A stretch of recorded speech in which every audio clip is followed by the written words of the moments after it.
Gold trusted gold buyers మీరు తాకట్టు పెట్టిన బంగారాన్ని విడిపించి ఈ రోజు ఉన్న మార్కెట్ ధరకు కొనబడును.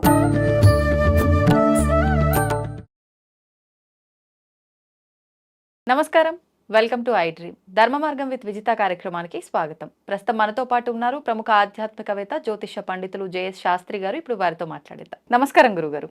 నమస్కారం అమ్మా.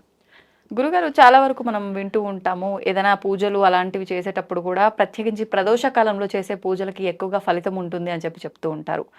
ఏంటి నిజంగా అంత విశిష్టత? ప్రదోష కాలానికి నిజంగా ఫలితం ఉంటుందా? ఏదైనా నియమాలు పాటించాలా ప్రత్యేకించి ఆ సమయంలో పూజలు చేయాలంటే? వాటి గురించి తెలియజేయండి. శ్రీ గురుభ్యో నమ. శ్రీ మహాగణాధిపతే నమ. శ్రీ మహాసరస్వత్యై నమ. హరి ఓం. శ్రీమాత్రే నమ. ప్రదోషం పేరులోనే ఉంది. ప్రదోషం అంటే మనకు పంచమహాపాతకాల గురించి తెలుసుకోవాలి. ఫస్ట్ ప్రదోషం గురించి తెలుసుకునే ముందర పంచమహాపాతకాలు తెలుసుకోవాలి. ఎందుకంటే కలియుగంలో పంచమహాపాతకాలు చాలామంది చేస్తున్నారు.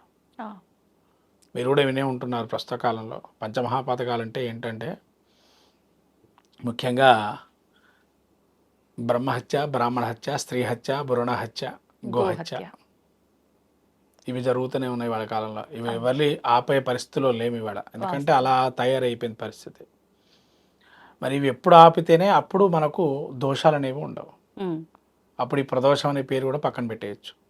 కానీ ఇప్పుడు ఆ ప్రదోషం అనే పేరు ఎందుకు వాడుతున్నాం? కారణం ఏంటంటే ఆ దోషాలన్నీ పట్టి పీడిస్తున్నాయి మనకి. మన యొక్క జీవితం, వ్యక్తిగత జీవితంలో కొన్ని విషయాలకు వస్తే దానికి ప్రదోష కాలాన్ని వాడతారు ఒకటి. రెండో విధానంగా ఇంకోటి ఉంది ప్రదోషం వాడే విధానం. రెండో విధానం ఏంటంటే కొన్ని కామ్య కోరికలకి, అంటే సొంతంగా తనకు తాను కొన్ని కోరికలు కోరుకునే దానికి కూడా ఇది ఒక ప్రదోషాన్ని వాడతారు. ఓకే. మూడోది, ఎవరికైనా కానీ మంచి జరగాలని ప్రయత్నపూర్వకంగా చేసేటువంటి ఆరాధనా క్రమం ఉంటాయి, దానికి కూడా ప్రదోషాన్ని వాడతారు. ఇది ప్రదోషంలో మరి ఏం చేయాలండి? దీనికి మరి వ్రతం చేయాలా, లేదా హోమం చేయాలా, జపం చేయాలా, ధ్యానం చేయాలా, అభిషేకం చేయాలా అనేది దానికి వస్తే కనుక రకరకాలు ఉన్నాయి దీనిలో కూడా. కొన్ని ఏమో జపాలు చేయొచ్చు ప్రదోష వేళ, కొన్ని అభిషేకాలు చేయొచ్చు, కొన్ని హోమాలు చేయొచ్చు.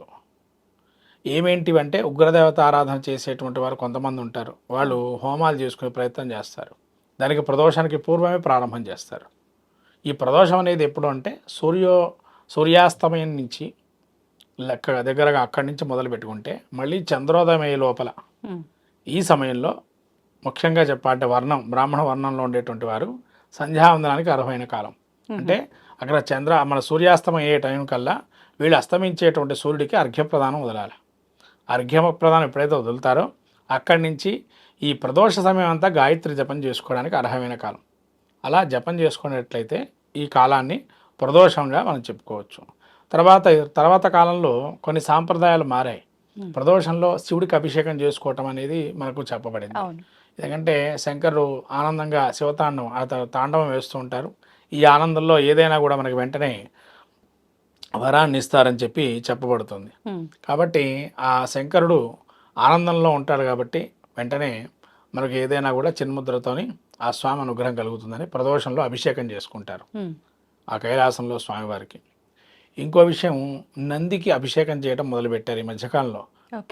తమిళనాడు సాంప్రదాయం తీస్తే కనుక ప్రదోషంలో తమిళనాడులో నందీశ్వరుడికి అరుణాచల క్షేత్రంలో ప్రదోషకాలం త్రయోదశి తిథి కలిసి వచ్చింది, ప్రదోషం అంటారు. తిథి ప్రాముఖ్యం చాలా ప్రాముఖ్యం ఇందులో. ఈ త్రయోదశి వ్రతం అని ఏదైతే ఉంటుందో దాన్ని త్రయోదశి రోజులు చేయాలి. ఈ త్రయోదశికి అంత ప్రాధాన్యం ఏంటండి అంటే ఇదే రోజున మన్మధుణ్ణి చంపినటువంటి రోజు త్రయోదశి తిథి. అనంగ త్రయోదశి అని పేరు దానికి. మీరు వినే ఉంటారు, చైత్రమాసంలో అనంగ త్రయోదశి అని వచ్చింది. అనంగ త్రయోదశి ఎలా వచ్చిందంటే మన్మధుడిని చంపినప్పుడు దాన్ని మళ్ళీ పునర్జీవితం చేసినప్పుడు అనంగ త్రయోదశి అని వస్తారు. ఆ వచ్చిన దాన్నే చాలా ఈ తమిళనాడు సాంప్రదాయంలో ఏంటంటే కళ్యాణాలు విపరీతంగా జరుగుతాయి ఆ సమయంలో, ఈ అనంగ త్రయోదశి రోజు. అలా త్రయోదశి నాడు ఈ నందీశ్వరుడు కనుక అభిషేకం చేస్తారు. అభిషేకం చేసి ఏమన్నా మనకు ఉండేటువంటి దోషాలని దాని ధ్యానంలో ఉంటాడు నందీశ్వరుడు ఎప్పుడు కూడా. అందుకని ఆ నందీశ్వరుడు కనుక అభిషేకం చేసి కుడి చెవిలో మన కోరిక చెప్పుకున్నట్లయితే తీరుతుందని సాంప్రదాయబద్ధంగా ఉంది అక్కడ. అలా నందీశ్వరుడికి అభిషేకం చేసే సాంప్రదాయం ఒకటి. ఇలా ప్రదోషకాలంలో మనం ఇంకా ఏం చేయగలదో స్తంభవతు నృసింహ స్తోత్రం చేసుకోవచ్చు. ఇదేంత అప్పుల బాధ ఉన్నవాడు, అప్పులతో బాధపడుతున్నటువంటి వాడు ఉమ్, ఉంటారు కదన్న, వాళ్ళు ఈ రోజున ఈ సమయం ప్రదోష సమయంలో ఉమ్. కొన్ని బీజాక్షర మంత్ర ఉపదేశం ఉంటే గనక ఈ ప్రదోషంలో చేస్తే గనక చాలా అద్భుతమైన ఫలితాలు వస్తాయి. మంత్రోపదేశం మంత్రోపదేశం తీసుకోవాలనుకునే తీసుకున్న వాళ్ళ వాళ్ళు, ఆహా. ఈ మంత్రోపదేశం తీసుకున్న వాళ్ళు కూడా తీసుకున్న వాళ్ళే. ఈ ప్రదోషంలో చేస్తే గనక అద్భుతమైనటువంటి రిజల్ట్స్ ఉంటాయి. అది స్తంభోద్భవ నృసింహ స్తోత్రం కానీ ఉమ్, చేసినట్టయితే, ఎందుకంటే స్తంభోద్భవం అంటే స్వామివారు అటు పగలు వాళ్ళు కాదు, ఇటు సూర్యాస్తమయం కాదు, చంద్రోదయం వేళ కాదు, అలా ఉద్భవించారు కాబట్టి ఆ సమయమే కాబట్టి అవును. ఆ సమయంలో స్తంభోద్భవ నృసింహ స్తోత్రం చేస్తే కనుక భయాలు కానీ ఉమ్, మనకుండేటువంటి బాధలు కానీ అప్పుల బాధ కానీ అన్నీ తొలగిపోతాయని చెప్పబడింది. ఓకే. అటువంటి చాలా ప్రాముఖ్యమైనది ప్రదోష వ్రతం. ఉమ్, ఈ ప్రకారంలో మీరు చూస్తూనే ఉన్నారు, అనుకోకుండా స్త్రీని హత్య చేయటము, మళ్ళీ వీళ్ళు జైల్లోకి వెళ్ళటాలు ఇవన్నీ జరుగుతున్నాయి. కర్మ తప్పించుకోవడం సాధ్యం కాదు ఎవరికి కూడా. అవును. మళ్ళీ అది కర్మ అనుభవించడం, ఇంకో జన్మ ఎత్తడం జరగడం ప్రయత్నం చేస్తూ ఉంటాం. కాబట్టి ఈ త్రయోదశి రుద్రాక్ష ధారణ కూడా చాలా విశేషంగా చెప్పబడింది ప్రదోష కాలంలో. ఆహా. త్రయోదశి ఎవరైనా రుద్రాక్ష ధరించాలనుకుంటే కనుక త్రయోదశి రుద్రాక్ష ధరిస్తే కనుక వాళ్ళు ఉన్న ఉపపాతకాలన్నీ మహాపాతకాలు నశించిపోతాయని రుద్రాక్ష మహత్యంలో చెప్పబడింది. రుద్రాక్షలు కూడా అంటే ఎన్నో ముఖాలు ఉన్నాయి కదా. 13 ముఖాలు ప్రత్యేకంగా 13 ముఖాలు ఉండేటువంటి రుద్రాక్షని ప్రదోషకాలం నిత్యం అభిషేకం చేసుకొని నిత్యంగా అది వేసుకున్నట్లయితే ఈ తెలుసో తెలియకో దోషాలు ఏమన్నా ఉంటే కదా ఈయన యొక్క జన్మలో కావచ్చు అవన్నీ కూడా నశించిపోతాయని మనకు రుద్రాక్ష మహత్యంలో చెప్పబడింది. అటువంటి కాలమే ప్రదోష కాలం. మన దోషాలను తీర్చేటువంటి కాలమే ప్రదోషం. ప్రదోషం అంటే అది అంటే దోషం లేకుండా ఉండేటువంటి సమయాన్నే ప్రదోషం. సూర్య చంద్ర గణం మధ్యలో ఉండే కాలమే ప్రదోషం. సూర్యుడికి చంద్రుడికి మధ్యకాలం ఇది. సూర్యుడు అస్తమిస్తాడు, చంద్రోదయానికి మధ్యకాలాన్ని ప్రదోషకాలం అంటాం. కాబట్టి ఈ ప్రదోషకాలంలో ఏ అర్చన చేసినా ఏ దీపారాధన చేసినా దేవతా అనుగ్రహం పరిపూర్ణంగా ఉంటుందని. అలాగే దీపారాధన చాలా ప్రాముఖ్యంగా చెప్పబడింది ఇక్కడ ఆ సమయంలో. ఎందుకంటే మనకు తెలిసే దేవుళ్ళు ముగ్గురే. ఎవరెవరంటే సూర్యుడు, చంద్రుడు, అగ్ని. ఈ ముగ్గురు ఉండేటువంటి కాలాన్నే ఈ ప్రదోష వ్రతం అంటాం. కాబట్టి ఈ వ్రతాన్ని ఆచరించి అందరూ కూడా తనకుండేటువంటి కష్టాలు కానీ తనకుండేటువంటి బాధలు కానీ ఇవన్నీ నశించిపోవడానికి ఈ ప్రదోష వ్రతాన్ని ఉపకరిస్తుంది. ఫాస్టింగ్ గురించి చెప్తా అన్నారు. ఈ యొక్క ప్రదోషంలో ఇంకా చెప్పాలంటే ఉపవాసం కూడా ఉండొచ్చు. కానీ ఇప్పటి కాలంలో ఉపవాసాలు చాలా కఠినంగా ఉండాలి అంటే ఎవరి వల్ల కావటం లేదు. అప్పటిదాకా ఉండాలా అండి అని అంటున్నారు. కానీ అలా ఉండి చేసుకోవాలి ప్రదోషం. ప్రదోష వ్రతంలో ఏంటంటే ఇప్పుడు మనకు మంగళవారాలు చెప్పబడుతున్నాయి కొంతమందికి.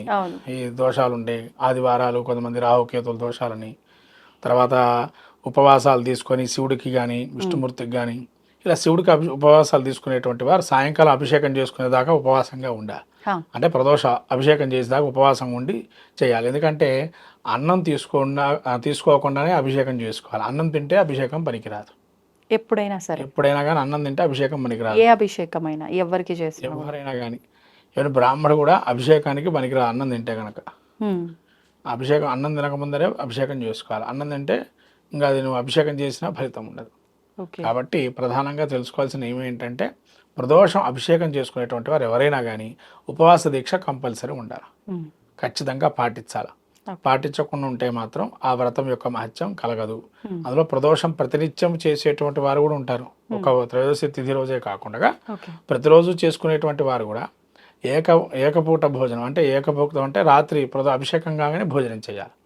అలా చేసుకుంటే స్వామి అనుగ్రహం పరిపూర్ణంగా ఉంటుంది.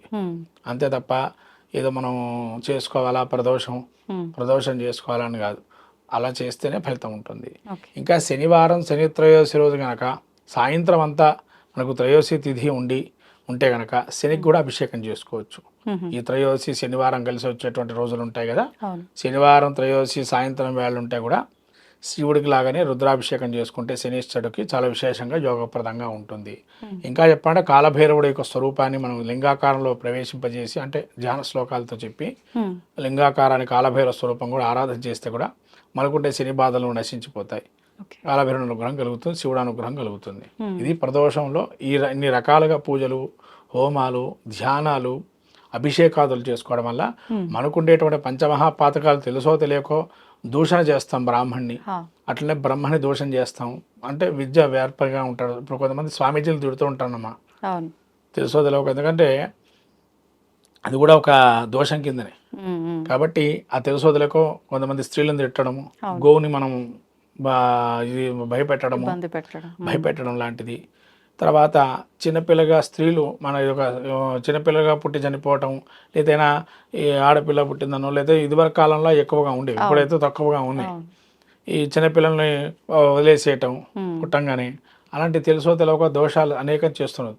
కొన్ని తెలిసి చేస్తున్నారు, కొనేమో తెలియలేదని చెప్తున్నారు. కాబట్టి ఈ తెలుసో తెలియక దోషాలు పోవడానికి ఈ ప్రదోషం అనేటువంటిది వాడడం వల్ల వాటికుండే దోషాల నుంచి బయటపడతాం. అది చేయకుండానే ఉండాలి, దానికి మళ్ళీ ఇంకోటి పూజకి చేసుకోకూడదు. అలా చేయకుండా ఉంటేనే మంచిది. కాబట్టి అలా తెలుసో తెలియక ఏమన్నా ఉండి మన కర్మదోషాలు అనుభవిస్తున్నామంటే ఇది చేసుకోవటం మంచిది. ఓకే, ధన్యవాదాలండి. తవ్వండి, తవ్వుతున్న శివలింగం సరే దాన్ని అట్లా కప్పేసేయండి, చూపించదండి. Krishna is there. మూర్తి పూజ కాదు, సాక్షాత్ బ్రజేంద్ర నందన భగవాన్ ఉన్నారు మూర్తిలో. ఏమీ ఆశించకుండా ఆరాధించే వాళ్ళు కూడా ఉన్నారా ప్రభుజీ? నిజమైన భక్తి అంటే మనకు తెలియదు కాబట్టి